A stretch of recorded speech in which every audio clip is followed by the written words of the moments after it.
American राष्ट्रपति Trump महोदय उभय देश साथ कथा सी घोषणा कले सीज फायर कथा होची सी घोषणा करने केते दूर यथार्थ कि यथार्थ नुहे से संपर्क में मोर विशेष टिप्पणी दबार ना से परवर्ती समय कह किंतु काली जितेबले घोषणा करागला सीज फायर बा युद्ध विरति तापर पुणी आम देश उपर किसी ड्रोन आक्रमण होती बोली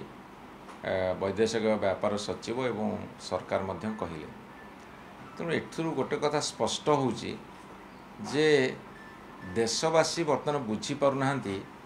युद्धर स्थिति कौटी एवं युद्ध सत्य से अंचल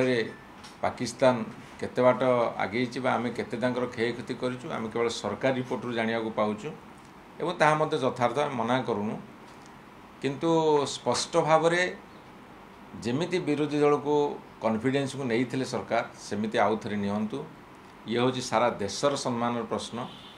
एवं सबुठारु बड़ उपलब्धि होची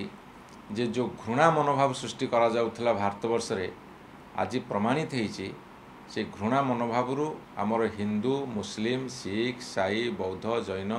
एवं जेते धर्मावलंबी व्यक्ति माने अछंती ताटू ऊर्ध्वरे जेतले भारतीयतार कथा आसुची जेतले भारत वर्ष एकतार कथा आसुची जेतले भारत वर्ष सम्मान ऐतिह्य परंपरा अखंडता एवं सार्वभौमत्वर कथा आसुची सेतले आम समते समर्पित एक कथा सारा देश में प्रमाणित हो जाइए। तेणु सरकार आहुरी विज्ञतार सहकारे ए पदक्षेप नबाकू आम निवेदन करुछु।